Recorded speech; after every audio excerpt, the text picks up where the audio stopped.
E continuando aqui o nosso estudo de frações, nessa videoaula vamos falar sobre frações equivalentes e que é de grande importância aqui entendermos a ideia de frações equivalentes, principalmente quando trabalharmos com operações com frações, né? Principalmente na soma e na subtração de frações. Beleza, pessoal? Mas vocês vão ver a importância de frações equivalentes mais à frente. Tá ok? Então, primeiro vamos ter uma ideia, né, do que significa frações equivalentes. E para isso, como eu adoro pizza, eu trouxe aqui três pizzas, tá ok, pessoal? E essa parte que está em azul aqui, nessa parte rachurada que está pintada em azul aqui, podemos dizer que foi a parte que eu saboreei de cada pizza aqui. Perceba que a primeira pizza ela foi dividida em duas partes iguais.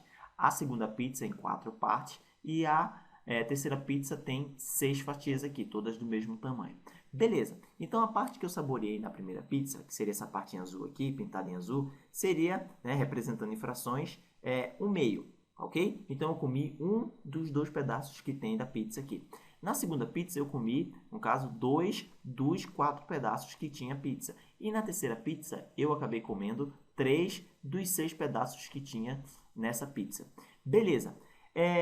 Se você pegar o dicionário, equivalente significa aquilo que tem o mesmo sentido, né? Aquilo que tem o mesmo peso, podemos dizer assim. E percebam que em cada pizza aqui, né, nas 3 pizzas, eu acabei comendo metade de cada uma.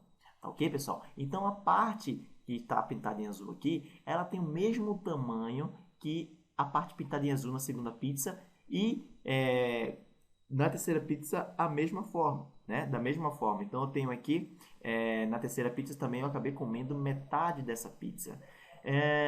Perceba então que essas frações, elas representam, né, a mesma coisa. Elas passam a mesma informação para a gente. Ou seja, essas três frações são frações equivalentes. Tá ok, pessoal? Então, essa é a ideia principal da fração equivalente. Ela passa o mesmo sentido, né? Ela passa a mesma o mesmo valor, né? O mesmo peso para a gente, tá ok? Perceba que tanto a segunda quanto a terceira fração aqui, poderíamos até simplificar. E o processo de simplificação, eu já posso explicar também nessa videoaula, nada mais é que o seguinte, ó.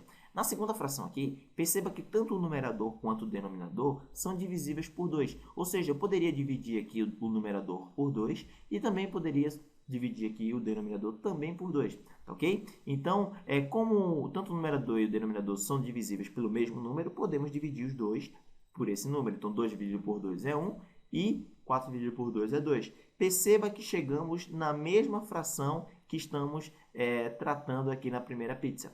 Vamos ver aqui agora a segunda fração. Ó. Perceba que tanto o numerador quanto o denominador são divisíveis por 3. Então, vamos dividi-los por 3. Vamos simplificar essa fração.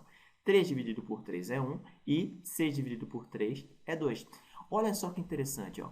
Podemos, né, e todas as frações que são equivalentes ao meio aqui, podemos transformá-la na fração meio. Tá? E essa fração, pessoal, do qual chegamos aqui, chamamos de fração irredutível, porque não podemos mais simplificar essa fração meio, tá ok? Então, chegamos na fração irredutível, né? Se quisermos, por exemplo, tratar, né, na parte mais rigorosa da matemática, uma fração é irredutível quando o MDC, então vamos colocar aqui, quando o MDC entre o numerador e o denominador, tá ok? No caso aqui seria o numerador 1 e o denominador 2, é igual a 1. Então, quando o MDC entre o numerador e o denominador for igual a 1, então essa fração ela é chamada de fração irredutível.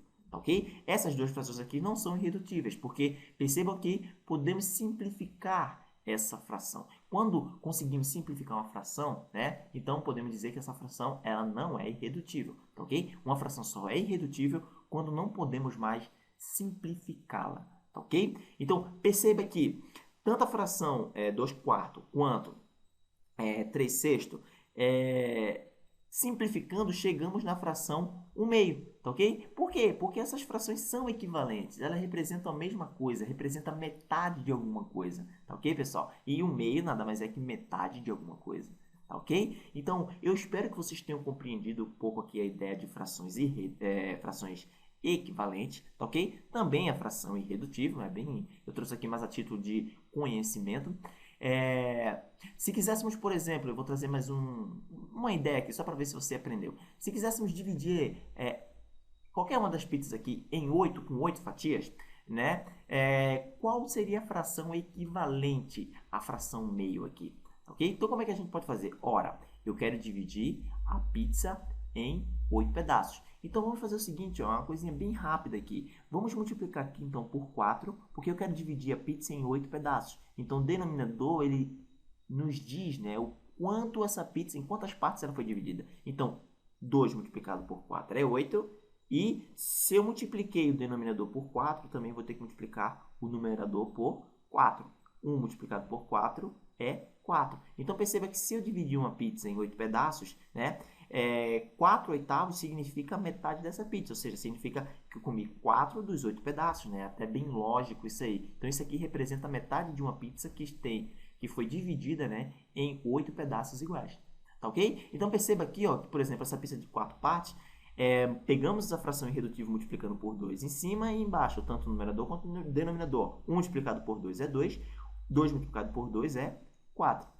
Tá ok, pessoal? Então, eu espero que vocês tenham compreendido um pouco a ideia de frações equivalentes e na próxima aula vamos falar sobre soma de frações. Tá ok? Então, visite o nosso site porque eu vou colocar alguns exercícios, né, para ser tratado lá, para fixar esse assunto de frações. E na próxima aula também vamos falar sobre soma de frações. Então visite o nosso site para também poder fazer esse exercício. matemáticabajosé.com. Muito obrigado e até a próxima.